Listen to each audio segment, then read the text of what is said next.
નમસ્કાર. અમરેલી જિલ્લાના વડિયા ખાતે ઢોળવા નાકા પાસે આવેલી આંગણવાડીનું બિલ્ડિંગ છેલ્લા 3 વર્ષથી અધૂરું પડ્યું હોવાનો મામલો.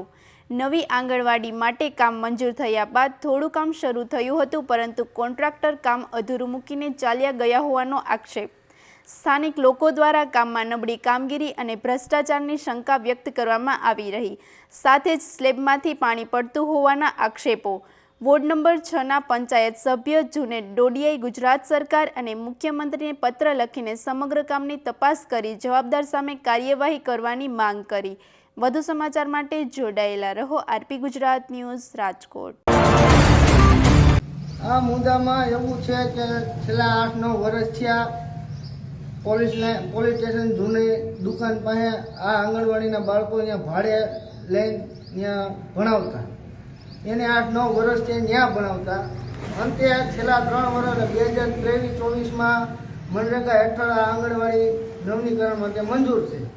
હાલ તેનું ઉદ્ઘાટન પ્રાંત અધિકારી ડીડીઓ સાહેબે પણ આ આંગણવાડીનું કરેલ. ત્યારબાદ અધૂરું કામ તમને બતાવવા પ્રમાણે આવી ખંડેર હાલતમાં થઈ ગયું. છેલ્લા 3 વર્ષથી આ આંગણવાડીનું કામ બંધ પૂર્ણ છે, પૂરું છે. છેલ્લા 3 વર્ષથી આ તાલુકા પંચાયત અથવા તો જે કોઈ લોકો જે સ્ટાફ હોય એનો ટેન્ડર બહાર ફરીથી પાડે છે, પણ કોઈ ભરવા રાજી નથી. આનું કામ એટલું નબળું છે, ચોમાસામાં સ્લેબમાંથી પાણી પડે છે. અહીંયા પોદરા, અહીંયા સાણ, દરવાજા નથી, બારી નથી, કાંઈ અધૂરું કામ જ પૂરું કર્યા વગરના વૈયા ગયા.